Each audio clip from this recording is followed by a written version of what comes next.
What's the ramen like? The ramen, it's delicious. All the food is delicious. They are a very food-centric country. And it's really interesting when you read reviews of restaurants, though, they don't review the food. They review the service. So it's service and food. And if they're going to complain about something, they usually complain about the service. Is that because the food is always so good? It is 90% of the time really good. We've had one experience where the food was ordinary, but it wasn't bad. It was just not good. So I think the standard is so high for food. Yeah, it's incredible. And it's much easier to eat healthily here too when you're on the go, because any convenience store, all the supermarkets, they've all got pre-prepared meals, which are always your 3-3-3. They're always a really good mix of carb, protein and vegetables. So you can you don't have to cook if you don't want to. So you're not picking up a kebab on the good, side of the road. which I love, because, beg pardon? I'm actually going to Japan in April next year, and I can't wait. Like, I'm so excited to go. Yeah, it's a fantastic place to visit too, which is quite different to living here. But yeah. Yeah. So we probably should introduce our guest today. We have Emilia, and Emilia, I'm going to get you to pronounce your last name, because I remember last time I tried to pronounce it. Can I have a go? Completely butchered. Yeah, is it Iacovino? Perfect. Is that right? Am I actually perfect? Yeah, that's right. So it actually, in English, I'm going, guys. I'm done.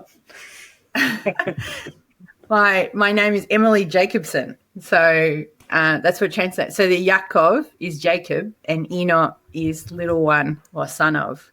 So it's an uncommon Southern Italian name, but because the southern part of Italy had a lot of migration across from Middle East, and so that's down why through Puglia or Calabria or whereabouts?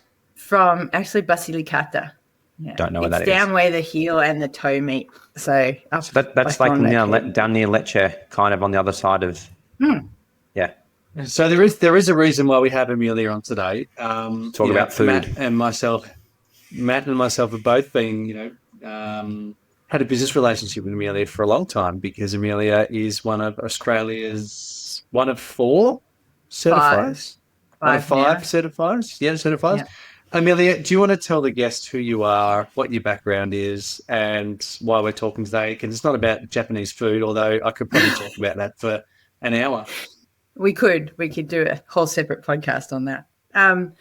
So I currently work for Detail Green with Luke Plowman, who's also another of the Passive House certifiers, one of Australia's first. And Luke's the person why I ended up working in Passive House and becoming a certifier.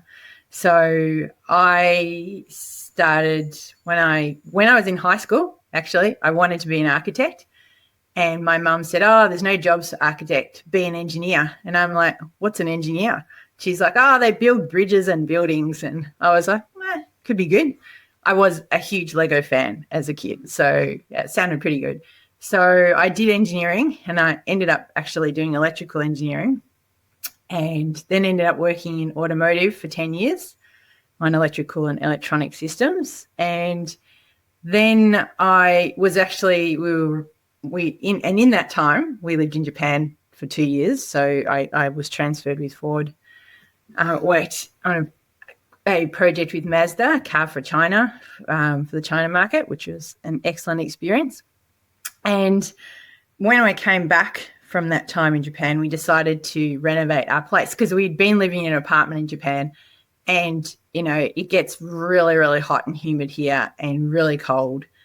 And I was warmer in Japan than I had been living in Australia. We came back to Australia to, 1970s, single brick veneer, single glazed house. And I went, "Oh, this is so cold. This is terrible. I need to do something about it." So we decided to retrofit our house.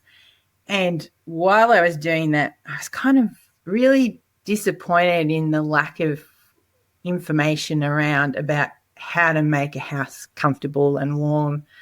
Just didn't really seem part of why you retrofitted houses in those days. And a friend of mine was doing a Master's of Engineering in Renewable Energy and Energy Efficiency, and she said to me, "Oh, you'll love this, Emilia. It's all about what you want to know about how to reduce your energy and etc." And so I enrolled in that and really liked it, did that. And so then I started working in energy efficiency, doing consulting, retrofitting industrial, commercial buildings, and really enjoyed that. That was great. And I really did, through that course, develop a belief that energy efficiency should be done before renewable energy, that efficiency first philosophy. And then I took a break. Michael had long service leave, so I took a break and we spent some time traveling around with our 2 little kids. And then after that, I was emailing Luke about portable houses because a friend was asking about them when prefab. And I said, I'm going to look for a new job when my youngest starts primary school, which was the next year. And he said, I just signed a contract to do some energy audits, but I need some help. Can you come and do them with me? So I started working with Luke doing energy audits. And then he said to me, do you want to learn how to do NatHERS assessments? So I'm like, yeah, sure.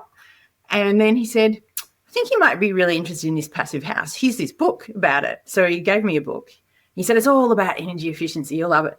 And I read the book and I went, stuff the energy efficiency. I want a house that's 20 to 25 degrees all year round. I want to get rid of the Ugg boots. I want to get rid of the winter doonas and, the pajamas. I have summer pajamas, autumn pajamas, spring pajamas, winter pajamas.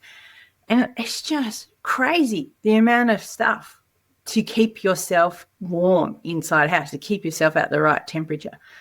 So I was like, yeah, this is good. And so then I did the passive house designers course. So I actually started working on PHPPs first, learning how to use them, and then I did the designers course, so which is not the way most people do it. But as soon as I did the designers course, I was like, no, I want to be a certifier, because to me a certifier is a similar role to an energy auditor. You're looking at things, you're reviewing the data, and you're looking for opportunities, and you're looking for things that don't look right. And you're helping people. So when you're doing energy audits, you're helping, particularly we work with a lot of small to medium businesses, keeping them in business by reducing their operating costs. So I really like that aspect of that. I also am coming from automotive, where you had a product that was, $50,000 or $100,000, and the amount of testing we did on those products, every single one that was manufactured was tested. And I thought, that's what you need in houses. If you're building something that's $1 million or $500,000, $1 million, $2 million, you've got to be testing that product. What are you doing to verify that product is actually delivering the specification it's been designed to? And there are so many people involved in designing and building a house. It's a huge team. There's so much knowledge, and there's to get to the end point and have, not use that knowledge or not follow that knowledge, to me is a missed opportunity. So that's what I also really like about Passive House, is that it is really valuing all those inputs. It's, I check the structural drawings, I check the architectural drawings, I check the materials that are going to be used. And yes, there is some limited, it does reduce flexibility in that if you've said you're going to use this product, you need to use that product. But you can say, I can't find that product. As we know, Hamish, the project we worked on, we had one particular supplier of windows that we intended on using, and there were supply issues, so we changed to a different window supplier. And, that just meant that there was a communication involved. And that's the biggest thing, is that there's a lot more communication. Anything that changes needs to be checked to make sure what impact that is doing. And the client knows then that show those changes are happening, but that they're still going to get the product that they're paying for. So I want to go back to when you get a project come across your desk. Yep. And you're looking at certifying it. We have someone like Cameron who has done all the original documentation on this, and you can't get involved in that side of the passive house because you're independent, essentially. Correct. What do you start to look at first? Like, where do you start? So we look at the data that has been entered into the passive house planning tool to check that it matches the supporting documentation. So Cameron or whichever passive house designer is leading the project, so they're the lead, we're the support. They will take the information that they're given from architects, mechanical services engineers, structural engineers, and they'll put that information into the planning tool and into the 3D modelling tool. We check that that information matches because we're all humans and it's very easy to make an error when you're putting in a lot of data. So we check that the right climate file has been selected. We check that the geometry matches, the geometry of the 3D model matches what's on the drawings. We check that the specification of insulating layers matches the architectural drawings, and window specifications match what comes from the supplier, and AC and HVAC, that they match any information from the supplier. So it depends, what we review depends at when we're reviewing the project. So for some projects, we would do an initial review that's just the geometry and the shading and the climate. That's it.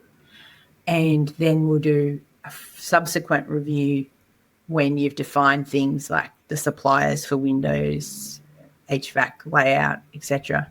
And this should all be done before we start on site. Just preferably. To make, no, not preferably. It needs to be done. If you're going for certification or even thinking about it, before you get on site, you need that tick of approval. You just, I mean, and I'm learning this from my experience, right? You want to know that it's on track to get certified before you start. Like you have the tools to do it, so why not do it where it's costing you the least amount of money at the very beginning of the project? Can I just to confirm, there's two people, in that kind of certifier and designer space. I just want to clarify for everybody that these are two different people. So you've got the designer who's working with you and the design team, and then you've got a certifier who's almost the, what do we call them? The person, like the building surveyor, almost. They're the examiner. They're the examiner. Yeah, basically we are like a building surveyor. So we just work on the design side of it and are limited to the passive house aspects of it. So we don't review any NCC compliance aspects. So that is all up to the building surveyor. So we're not, it's a parallel review process. It's not taking over that role. So I've got two questions here. So you said that the person who's doing the PHPP, the passive house planning package, they make mistakes at times and you've got to go through and pick them up. Yep. Now, Cam has given me a few really tricky questions for you later. And he's not keeping them for the meet the certifier I want to know session. what mistakes Cam has made in the past that we can make other people aware of to maybe not make these mistakes in the future. And also, are there any other bigger mistakes you've seen along the way? And part two to that question is like, what happens if you make the mistake as well and don't pick up on it? What happens there? Yes. All very good questions. So, commonly made mistakes.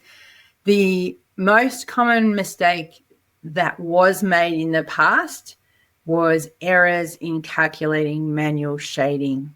It was really complicated. So when I started, there was, as a designer and as a certifier, initially there was no 3D shading process for passive house.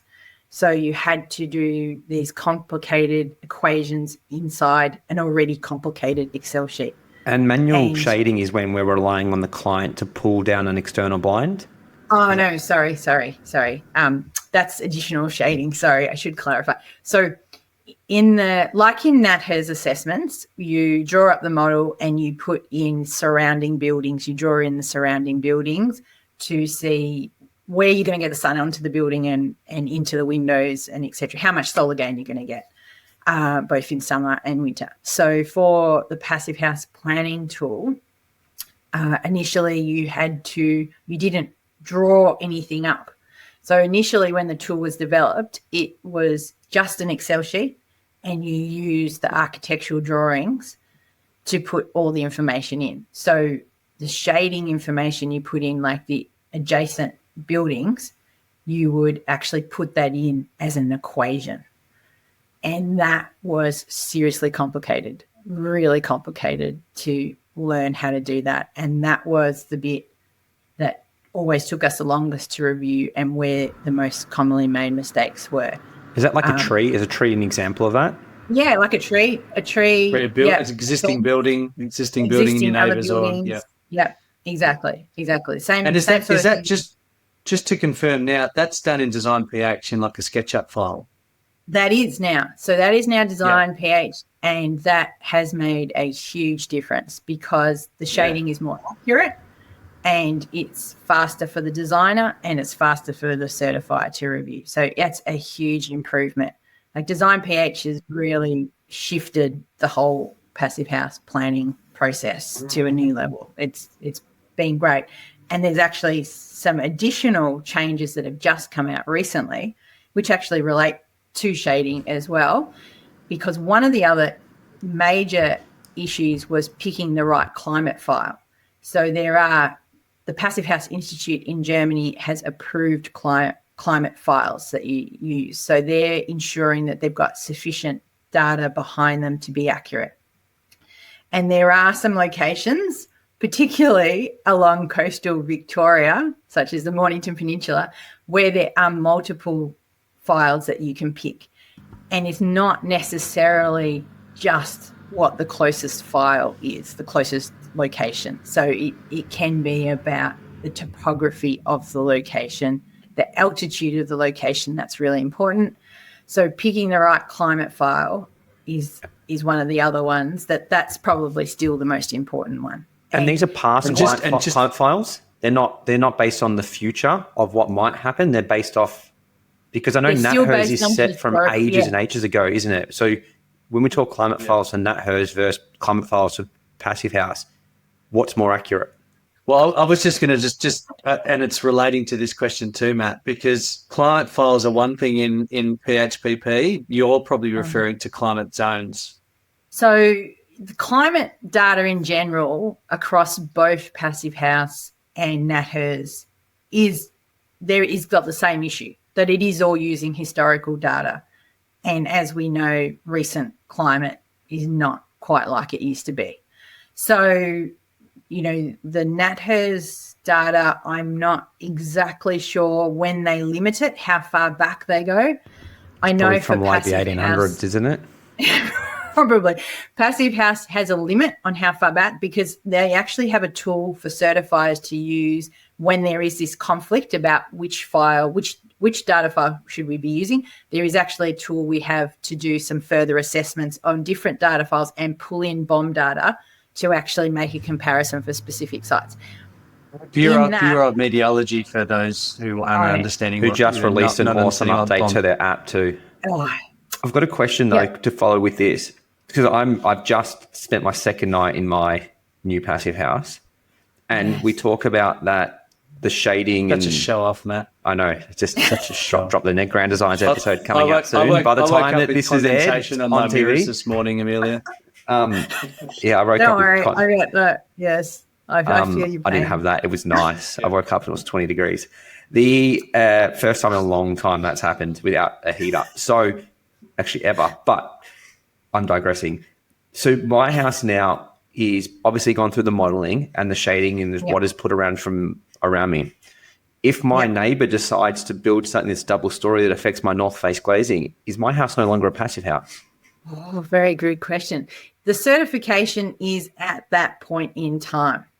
So whatever happens beyond that point in time is out of the scope. Like with any type of assessment, there is boundary conditions. And so for Passive House, it's at this point in time. The same as NatHERS. It's at this point in time. So the same in NatHERS, you have to model what is there. If there are empty blocks in both Passive House and NatHERS, you have to put something on the empty block. So if it's a new housing estate, there's an assumption that there's going to be houses next to you. The assumption is always it's for Australian, that it's always a double-story house that's built next to you. So you often take the house that you're building and plop that onto the surrounding properties. So you do have to take into account future building for new estates. But yeah, it is dependent on what's there. The same with trees. So NatHERS, you don't model trees at all. In Passive House, you do have to model existing trees. You can't model new trees that are being planted. So any new landscaping that's done as part of a new build is not in the scope. That got me across the line on a project. You don't know what's going to be planted. Pardon? We had a tree that got us across the line on a project. It was killing us.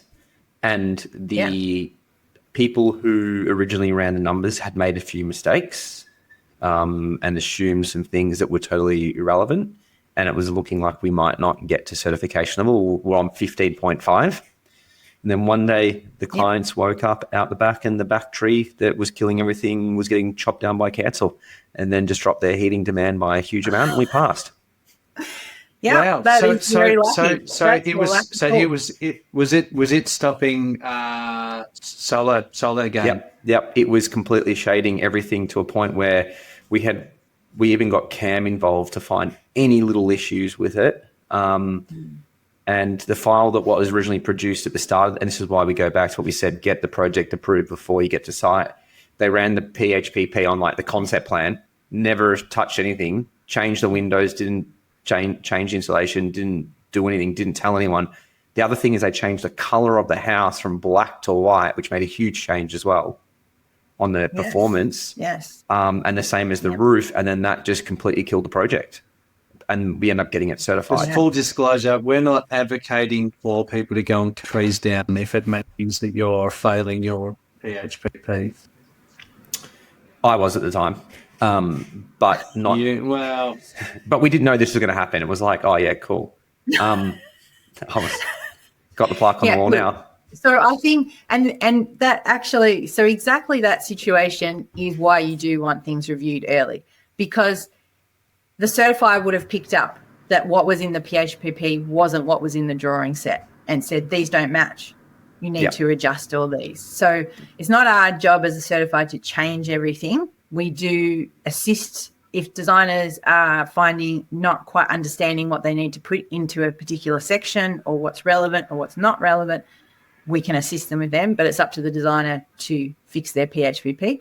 So in that case, we have a checklist, and on that checklist, it would have been exterior color doesn't match. Yeah. Check this, and it would have been listed as a review item. A lot of those things on plans didn't match. Actually totally brings you back to that because because in that case, you would have gone, okay, this tree's not getting enough. We're blocking everything. We've tried everything else. What else can we do? And yes, you're absolutely right, Hamish. It's a lot cheaper to spend hours in the design stage fiddling around with numbers on paper than it is at the construction stage trying to go, can we put some extra insulation in? Where have we got space? Ask Dylan about that. Didn't he have a few issues towards the end of his? Yes. Yeah. And that is a really good example of a project where both the Passive House designer and the builder, it was their first project. They did everything. All the certification work was done post-construction. They're both now on subsequent projects, and we're getting and I'm reviewing some of those projects before we go into construction or earlier. So yeah. We all need to start somewhere, right? Like I am, definitely the sum of the times that I've made mistakes, and you brought up the issue that we had on one of our projects, which naughty Hamish changing windows. Whole range of reasons, bang smack in the middle of COVID, man. And yes. I'm not making any excuses for my decisions, but you're kind of just focusing on putting one foot in front of the other during that particular period. Did it get certified in the end? PHI Low Energy. My hair went. Yeah. My hair went grey. You coming to Turkey with me, are you? Yeah. So certified, but you know what? I do want to sort of draw attention to the importance of having a really great relationship with your Passive House designer. We've got a Passive House project under construction at the moment, which we had modelled in pre-construction, and it was passing, no problem. It's under construction at the moment, we actually noticed during the window install that the big sliding doors were actually projecting out. We couldn't bring them into the building any further, and that the doors were one of the double stackers was actually outside, just outside the thermal envelope. And I'd say not all of the glazing, but some of the glazing. And thankfully, my team picked it up and said, hang on a minute, something's wrong here. So we actually went back to Elsie and said, hey, we really think we need to do a thermal bridge analysis on this. And as it turned out, because of that thermal bridge, we were actually outside of the heating demand by just a little bit. Now, luckily, we managed to get it across the line from insulating around the doors just with some 25mm XPS. Yeah. And we also insulated the service cavity inside, and it got us back over the line. You don't want to be making those decisions on the fly because it's just unnecessary stress. Yeah, this is we're not talking a compact form home, like one that really, lends itself to passive house. It was a double story with angles and lots of different surface area. Like, it's a small compact building, challenging, I guess, surface areas, which aren't great for passive house projects. You want a nice compact block on block kind of form. This one isn't that, but we've got a great team on site, and we've got a great relationship with the designer. So, even if I guess I'm bringing this up to show that even if you do model it in pre-construction, you still need to be making sure that you're actually nailing it along the way. And if you do see any issues, bring it up straight away, because you don't want to get all the way to the end and find out that you're failing. We were lucky. We hit that point where we'd actually we could go and insulate it, and we're well within criteria now. And that's another point. Like, so if you're reviewing it before construction and you're keeping the passive house planning package up to date, the PHBP up to date, then when you're during construction and there are things like this, it's easy for the designer to say, what is the impact of this? But if the designer's only done an initial assessment and it hasn't been updated and it doesn't match the construction drawings and it hasn't been reviewed, then whatever happens during construction, the designer would have to bring the entire PHBP up to the construction level, whatever specifications, to be able to assess that one little change. So having that PHBP at construction level reviewed, okay, everything is good, then it makes it really easy for when these situations arise. And these situations will arise. Things will happen. And so being able to talk to your passive house designer about that, and the same with the passive house designer to the certifier. So I get emails saying, this has come up. I've got one from Cameron. That's something that's come up with NCC compliance, which means they need to change something on the passive house assumptions, and we're working through that now. And that's easy to do because we're right at just pre-construction, but everything is up to date. So we can make this one little change and Cameron can say, this is the impact. And I can see there's this error coming up, this comfort issue error. Can we get a exemption from this because of this. So that's the other thing that designers can do, is they can come to certifiers at any point during the time the certifier's already on their project, and the certifier knows what's going on. They pull up and they say, this is this error, there's this issue, is this allowable? And so we do that right from the start. So with the whole climate locations, we can go as a certifier, we can say you need to use this file, or if we don't know whether that's the right file, we can go back to the PHI and say, I've done this review. These are the two climate files. I think as a certifier, they should be using this climate file. Can you agree with that? So I can tell you mentioned PHI before, and I just want to clarify, and this probably circles back to something that Matt brought up before. So PHI is Passive House Institute, based out in Germany. And Matt actually asked a question before about what happens when you make a mistake as the certifier. Yeah, she skipped over that one, didn't she? And look, we're all human. We all make mistakes. But the beauty about a certified building is that we're testing it in pre-construction. Emilia or whoever, the certifier, is making sure that it complies in theory, as per the construction documents. As builders, we're building it as per plans and making any updates and changes along the way, getting it tested by the designer, making sure it still complies. At the end of construction, we're giving you all the documentation, including blower doors, including HRV certification, including all the ACs, et cetera, and 100,000 pictures. You're then saying, yes, it complies. But the last check, and this is the brilliant part of it, you're then sending it off to PHI and then they're verifying it. So that is correct. If we look at all the checks that go along the way, and then if you compare that to, dare I say, a 7-star rating, which is just there's 7-star, no one's checking that. Before you build, and then you sign something in of it saying before you build as well, like just how robust that process is means that what was actually being designed, if it gets certified, you as a client knows, well, as sure can be that your building is going to perform as documented because of all of those fail-safe processes along the way. Correct. That's right. And when a certifier first gets their qualification, they become a certifier in training, and the PHI review every single one of their submissions. So I think about the first my project was one of them. Of mine. Yes, that's right. So they send me back a list of questions. If there's things that there isn't sufficient information to be clear, or there is an input error, they will send it back and it needs to be resolved before they will issue the certificate. There's also, if there's something, we have a project which doesn't have an exhaust and a supply in a particular area, they're going to have cross ventilation through a door. So instead, it's going to have an exemption listed on the certificate. So there are also things that they will issue the certificate, but with a caveat that there is this, and you need to pay, in this particular case, you need to pay attention to the risk of...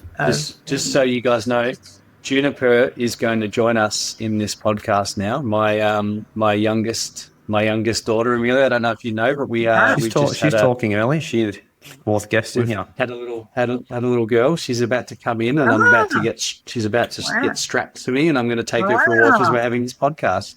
Emilia. So you guys keep going. Amazing what you can do. Congratulations, Hamish. You and Matthew both. Yeah, living the dream. Both, is this your one for the country, Hamish? Your third? Well, it is one for the country. Yeah, it's my third. A little girl this time, and she's I'll show you. Here she is. Everybody, little Juniper. Juniper, she's growing. Very cute. Yeah, she's growing. She loves her milk. That's for sure. Why is PHPP on a spreadsheet? Surely someone's come out with a proper program that can identify half these issues. Like, the passive house community is quite smart, and I feel like Excel's a great tool. That brings us to EasyPH, and also I didn't get to tell you about DesignPH, the recent changes, which are actually SketchUp changes. So SketchUp has this new tool, a geolocation tool. So Cam, just before we start, Cam has said EasyPH is superficial rubbish. So Cameron is an engineer like me, and he loves his detail like I do, and he likes things to be as precise as possible, which I do too. But I'm a realist, and that equals more money. So by using EasyPH, it reduces the workload for designers, it reduces the workload for certifiers, and you're still getting a certified product. And it is only allowed to be used for single-family homes and duplexes, and only for Classic and Plus. So if you're still going for premium, you have to use the full PHPP. And if you're doing any commercial buildings, so you got to do it on What is EasyPH? Wait, isn't premium just more solar though? You just got a bigger solar system. For Plus? Yes, a Plus. For premium? Yeah. No. So for premium, the certifiers have to review a whole lot more data. We have to have so every single little bit of electrical appliances needs a data sheet, and we have to have it right. It's actually triple checked. So it's another level of checking. So when you submit a premium to the PHI, they will review the entire project no matter how long you've been a certifier. Oh, I reckon I've got like two. If I had two premiums, have a look at this. So, wow. How's the flex on Maddie? I reckon I've got 2 premiums. No, I don't. Maybe I don't. I'm going to go for a walk on my treadmill to get Juniper to sleep. Yeah, So if no I'm worries. walking, that's why. Yeah. So I've been a designer and a certifier on a premium project, and yeah, it's a lot more work on both ends, from both the designer and the certifier side. No, they're all plus. Sorry. Yeah, exactly. Plus is actually relatively easy in Australia because we have such great energy production from PV. So going back to Design PH with this new geolocation tool. So all designers out there, open your SketchUp, go in and find your geolocation tool. You put your GPS data or the site address in, it downloads your entire all the geolocation data. So you can put including the orientation of the site and the altitude.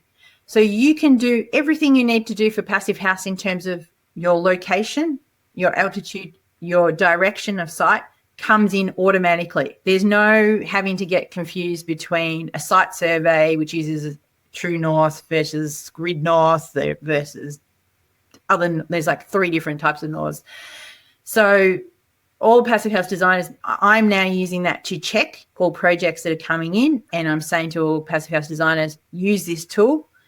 It also has a huge advantage for sites that are in developed areas, that there is a 3D import of existing buildings. So designers no longer have to draw up all the adjoining neighbouring houses. They all come in. Things like water tanks come in, sheds come in. Just anything that is a 3D item on those sites are automatically pulled in. So is that being pulled in from satellite imagery? Is that how it's all working? Yeah. Wow. Yeah. Okay. It's amazing. It is an amazing tool. So it's like it will cut another huge amount of time off designers' load and certifiers, because I can see that all the surrounding buildings are already there. I don't have to go and then check on Google Maps and check this and check that. It's there. And the orientation is correct.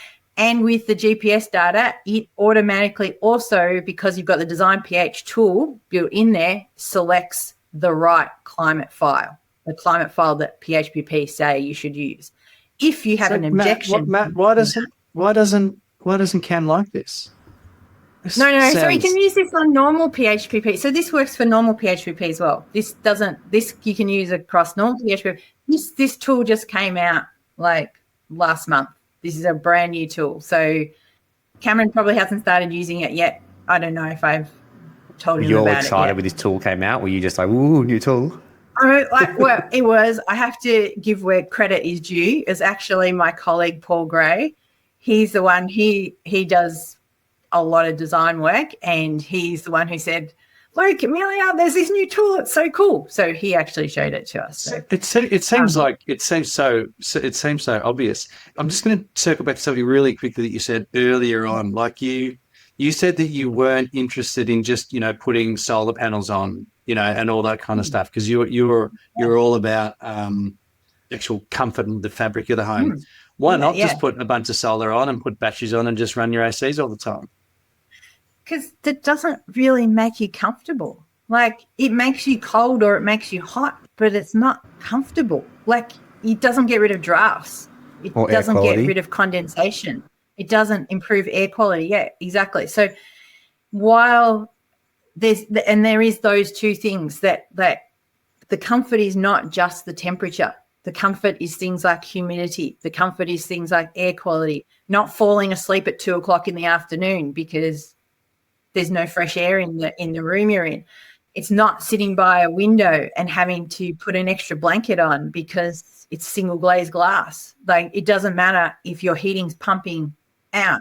If the window is cold and you're sitting next to the window, you will be cold.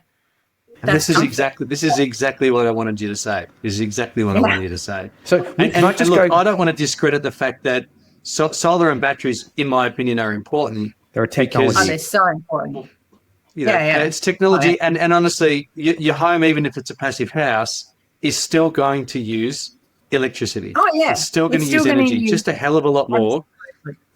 And people are also putting pools on, but people are also putting, they're having EV chargers. So they do, solar and batteries are an important part of a passive house. But I just love the fact that you just talked on the comfort. So Emilia, passive house premium, is that net positive energy? Correct. So, and then plus is zero energy building. Correct. So why isn't that done like, say... my definitions.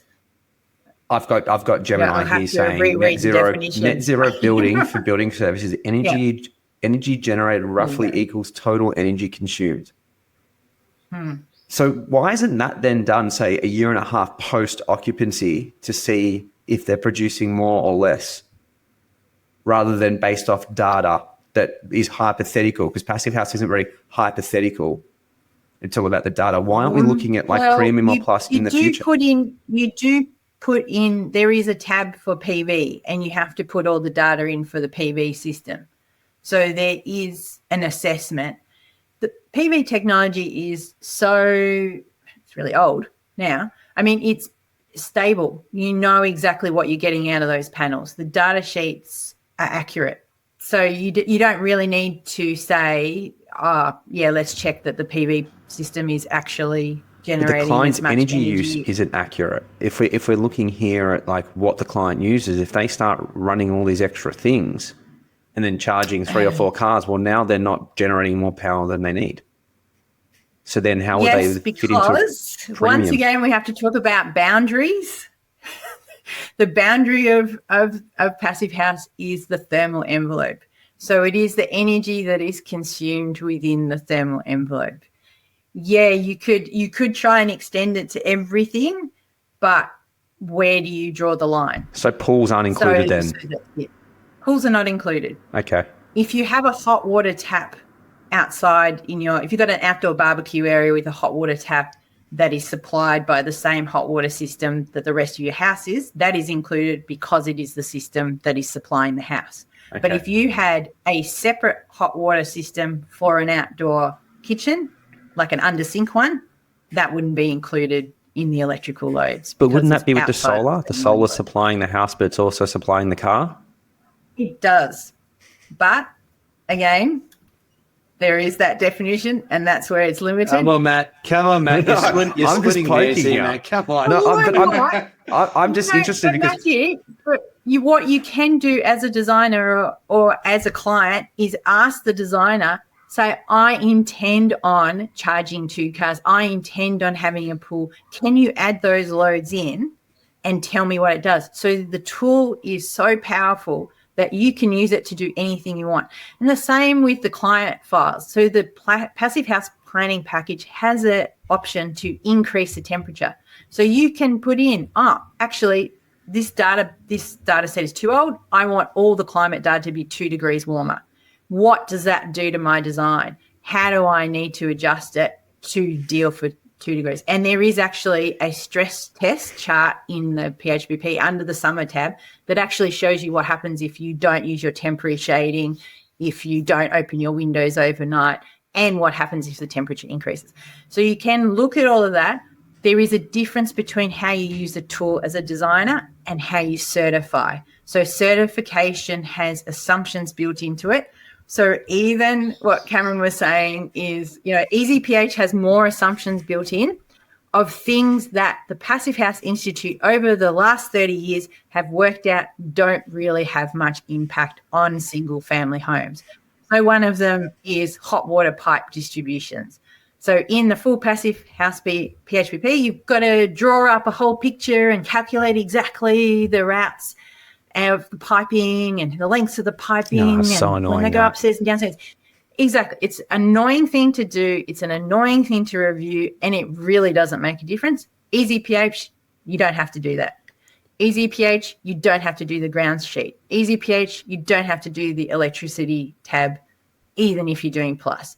There is a lot less work in it for things that really have minimal impact. So Cam said he's always right, so it looks like he's wrong in this situation. the issue is that if you're really an expert at using PHPP, you're very comfortable using that tool. And even myself, although I talked about how bad manual shading was before Design PH came in, even when Design PH first came in, I went and did a course and to learn how to use SketchUp, because that's not something I'd used in the past. I came out of that course and went, oh, this is too hard. I can't be bothered learning this. I'm just going to keep doing manual shading. Because it is that human psyche of having to learn something new. And that is, one of the barriers to Passive House in Australia and anywhere in the world, is it's something new. We have to do something different. We have to learn something. We have to maybe accept that something we were doing was not the best way to do it. So there's a lot of things there that humans have difficulty dealing with, not just in construction, but in every aspect of life and society. Change is hard. Like, we've got so many other things that we've got to deal with in life, like be a parent, be a husband, be a wife, be a friend. If we add this other complexity into our work life, like, why would we bother doing it? And I know I live in a bubble, and I talk to, the three of us sitting here right now are so convinced that Passive House is the way to build really great, predictable homes. I think once people understand it and actually realize that it isn't that hard, then, and I think once we get over that barrier and that boundary, I think we're going to start seeing a lot more. But exactly. People just don't like change. Can I ask both of you, do you think that's the reason why we don't have widespread adoption of Passive House in Australia? I don't think it's widely adopted now because it's not mandated. I think the code is so bare minimum that people are like, oh, well, we'll just build to code because that's what I'm being told is what I have to do. Widespread adoption needs to start at that standard level. That's right. So obviously when you've got countries where the governments have mandated Passive House or code that is very close to Passive House. Portugal did that, didn't they? A lot higher. Well, I think Portugal practically mandated Scotland, that. yeah. So I think Scotland. Yeah. Wow. And also governments like Ireland has a lot of social housing and a lot of retrofit programs that are government run, and they're all being done to Passive House because the government's paying for it and they're going to pay for the running costs. So anywhere where you've got, build to rent, all of those when you've got the developer or the owner forking out the energy bills and the maintenance bills, then you have huge adoption. So when you have a situation where the person who's designing the house and building the house then totally walks away and it's all up to the owner to deal with anything that hasn't been correctly built or anything doesn't function as intended and there is no recourse under the legal system, then, why are you going to want, though the only people who's going to want Passive House in that case are the clients. Do you know what's ironic is we've got Scotland and pretty much widespread adoption of Passive House. And then we've got Australia who can't even wrap their head around a continuous mechanical ventilation system at a slow flow rate. And we have to get a performance solution for that because I think that's not acceptable. How fucking dumb are we? Australia like to do things their way. And I saw this in automotive. So when we were in automotive, one of the first things I got to do was test child restraints. That's exactly what a 20-something-year-old wants to do. So anyway, I'm in the car putting all these different child restraints in different Ford models because there was an issue with the tether strap that it would, in certain locations, actually end up going between the division of the seats. So, the seats fold and they either split in a 50-50 or a 30-70 split. Depending on how they're designed and depending on how the seat was designed. In those days, a lot of the child restraints just had a single strap in the middle. You put that right where the divider is and the strap would go down and then the seat wouldn't stay in position. Obviously, in an accident, that is not a good thing.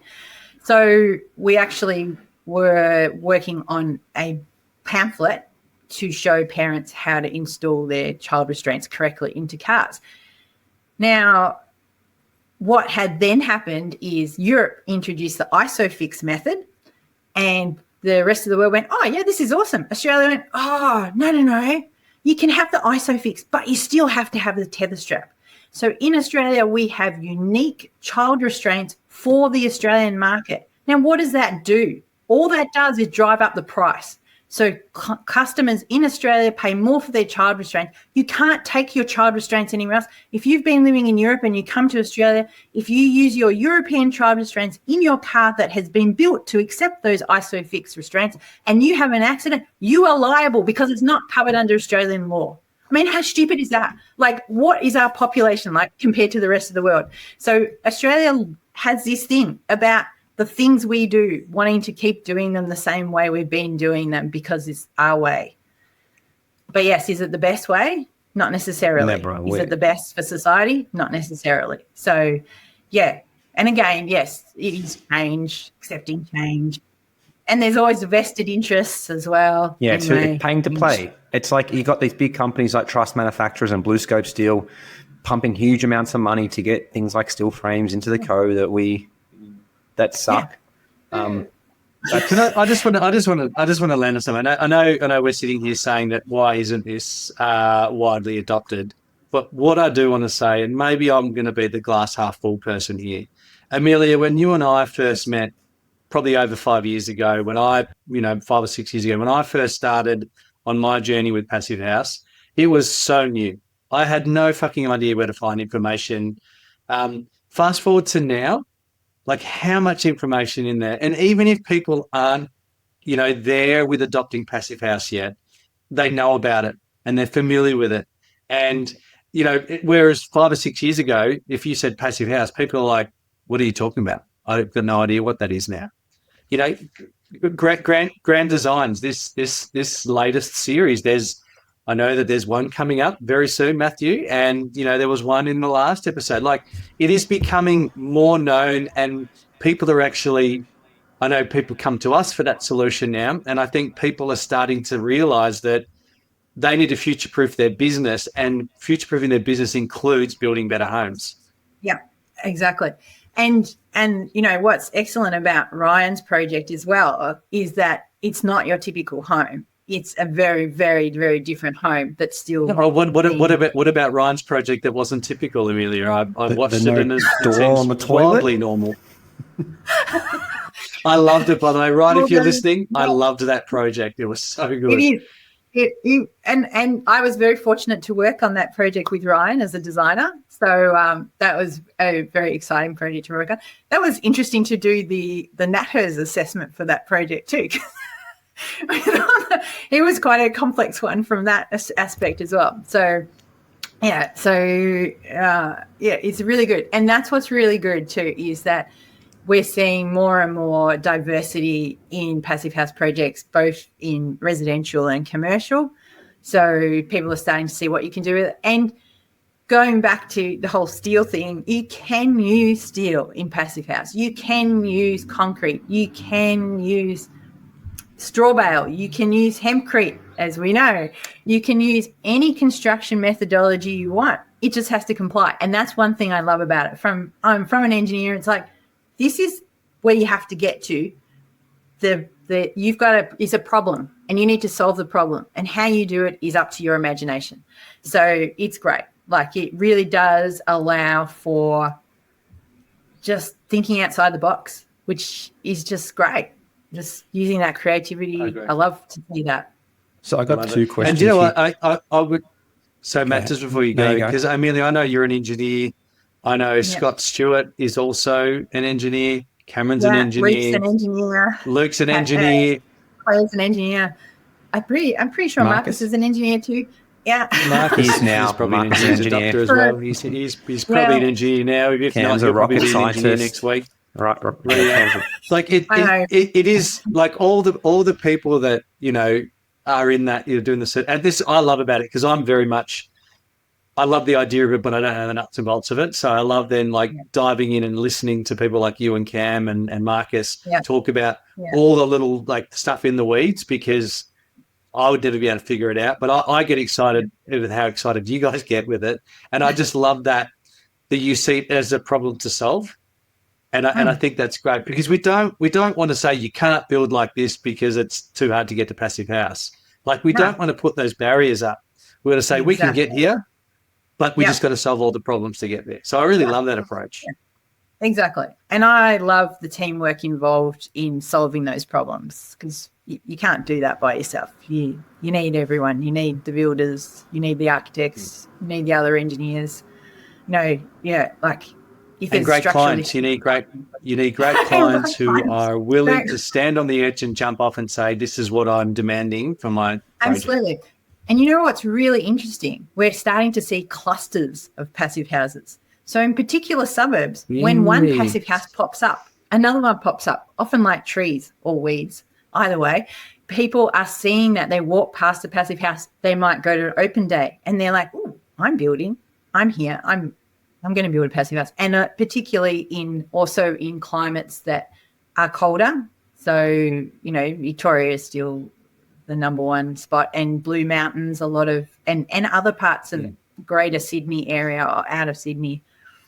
And then, then we're starting to get to see some projects in humid climates, which I really think is the next frontier of passive house, because humidity just creates all these problems. Like, the amount of money I spent this past Japanese or Northern Hemisphere summer in buying little desiccant bags to put throughout every single wardrobe and every single drawer so my clothes didn't go moldy, and the air conditioning was running in dehumidification mode 24/7 for months.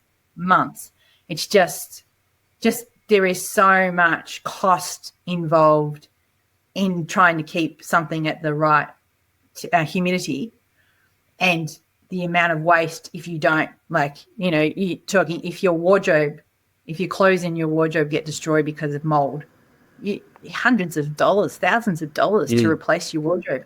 And I know there's places in Queensland where people are running heaters in their wardrobe to stop the mold growing in a hot climate. I'm like, so then they're running their air conditioning to keep the house cool. I'm like, anyway, we should actually get you back for a whole podcast on just humid climates.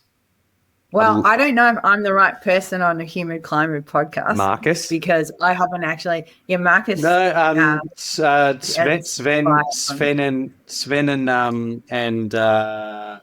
Marcelo. Sven and one of his colleagues. Marcelo. A webinar about his I might project. jump on that one. Yeah, but I think, I'm pretty sure Marcus has a project that Luke might be certifying. Didn't you do a PhD? So maybe the two of them. Did you do a PhD on humid climates? Yes, he did. Yeah. I got two questions to round this out. Should all homes be certified? That's a hard question. I would say with easy pH, yes. And the good thing is that even if you did your initial design in PHPP and now your project's complete and you're like, oh, actually, I would like to see if this is certifiable, you can use easy pH. You can change to easy pH. How much does it save in cost? Like, hypothetically, it's about roughly 10 grand for a not. Hypothetically, so I have certified Australia's first easy pH project, and it will be on social media soon. The architect is going to upload that, and it's going in the process of being loaded to the PHI database. There are only 10 easy pH projects worldwide so far, so we're one of the first 10. So we talk about things changing. 5 years ago we wouldn't have been one of the first easy pH projects in the world. I think it was probably, from my perspective, from a certifier, it was 10% saving in terms of the amount of hours. Time, you reckon you spend 10% less on it? Yeah, cool. Absolutely. This was, the designer's first easy pH. It was my first easy pH going all the way through certification. So obviously there's still a learning curve on both sides. Yep. But yeah, definitely some good savings there. Oh, so the other thing is you've got 10 years to certify. So if you built your house and you didn't have the money to do certification, and, I understand that. If there wasn't the money to get a certifier involved during the design and you finish the build and you're now saving all that money from not paying huge energy bills, and you've got except for the mortgage for the house. But anyway, excluding that, if you've got some funds to do certification, you shouldn't think it's too late. My second last question to you, what don't you like about Passive House? And what are the pet hates you have of Passive House? My pet hates were a lot of things that you don't have to do in EasyPH. So were really the things that I didn't think were contributing to making a difference. So it was really, having to ask people to draw up the hot water piping plan that annoyed me. I hated that. So that was my biggest one. And I guess, like you said, it is an Excel file. It's not the most user-friendly. We know it was set up. Engineers love Excel files. Accountants do too. Anyone who likes numbers, but it's not. So that can be very overwhelming. And so if you are a new designer and you've done your Passive House Designers course, which it doesn't actually teach you how to use a PHP, it teaches you the theories behind Passive House, and then you open the PHP up, you will probably go, oh my God, no way, too complicated, too many tabs, can't deal with this. And that's the other thing I like about EasyPH. If you open that up, there's only 6 or something tabs instead of 26 or something. And there is a new tab which you just follow through step by step. And you can tick it off. I can tick it off. It's much clearer what to do, and it's a lot less overwhelming. So I think that's what I dislike about the Passive House planning tool, is it can be extremely overwhelming when you first experience it. And you've also certified a building for myself. I think you've done 2 for me, and you've done a few for Hamish as well. I was a designer on a project with Hamish. I think one of the ones you've got with Elsie at the moment is one of the ones in Thames Street. Yep. Thames Street. Yep. Yeah. Who'd you have fun more working with, Hamish or I? Amelia and I got to know each other very well during the Hempcrete House, and I think that ended up being a probably more of a passion project for everyone involved to make sure that one got across the line. And were you there for the final blower? No, I think I was there for the first blower, the interim one. Yeah, or maybe it was the final. I was there for one, I honestly can't remember. But that project was a manual shading project. So that was okay. And definitely, my hair went grey over that project. It was nothing to do with the age that I was at. It was definitely the project. So to answer your question, I'm probably better to work with than Matt. Is that we haven't really had to work too hard and too close together, though. Our projects were pretty straightforward. It was like they're done. Oh, yeah. Matthew's projects, completely different types of projects. It's more Hamish, organised. your project was like a seriously pushing the Passive House limits and working with, hempcrete, not something that's typically used. Matthew's projects are awesome because they are typical family homes. They are your timber build, they're not huge. Simple shit works. Simple stuff. Exactly. And that's what I love, to show that, you can do this simply and hopefully relatively within people's budgets. So that's what I like about Matt. You know what? I think both exist for a reason. And I'm going to say this in the right way, so Thames Street, really easy project to get certified. No problem whatsoever. But I also feel like you need projects like Ryan's, and you need projects like the Hempcrete Passive House to push the boundaries to show people what's possible. And even Matt's project, the retrofit one, like we need people to be doing those projects to show that it's actually possible, because then it makes everything else so much easier. Oh, yeah, absolutely. That's right. I totally agree. And I think that's one of the funnest things about my job, is the diversity of projects that I get to see, and the diversity of construction methodologies and materials. And there's just so much out there that you can use to build with these days, and so many different ways to do it. What I'm hoping to see in Australia are some little capsule bathrooms soon. I wanted them 20 years ago after living here last time. I was hoping to be able to find them in Australia, and you still can't. But I think that's the next step in getting over water leakage in bathrooms issues or tiling issues, is getting these prefab bathrooms. So just like we build a prefab house, in Japan, most of the bathrooms are prefabricated bathrooms, and it's a module and they just drop it in. It doesn't have the toilet in it. It's just got the wet area. It is a wet room. It's totally designed to be wet. It's got extraction system, heating system. It doubles as a drying room as well. So I can dry the shirts, kids' school shirts, in the bathroom when no one's using it, obviously. And then I don't have to iron them either because they dry nice and crinkle-free. So capsule bathrooms, that is what I'd like to see coming to Australia, and just drop them into site. New business opportunity. Yeah, Hamish and I don't need any more ideas. No, I'm busy enough. Emilia, thank you so much for joining us today. I mean, I know the three of us could just talk forever about, passive house and why, everyone should be building them. So I'm incredibly envious. I'm looking, behind you there and seeing that very typical, like Japanese kind of garden behind you, and the architecture. Am I seeing like straw on the ceiling there as well? Yes, like you are. We're very fortunate that we're living in a very traditional, it's a half Western, half traditional Japanese house. It's built in 1970. So no insulation, single glazed glass, but yes, very, very typical. Looks beautiful. I can slide the screens for you if you want. There are the screens. I actually thought it was a fake background for a while.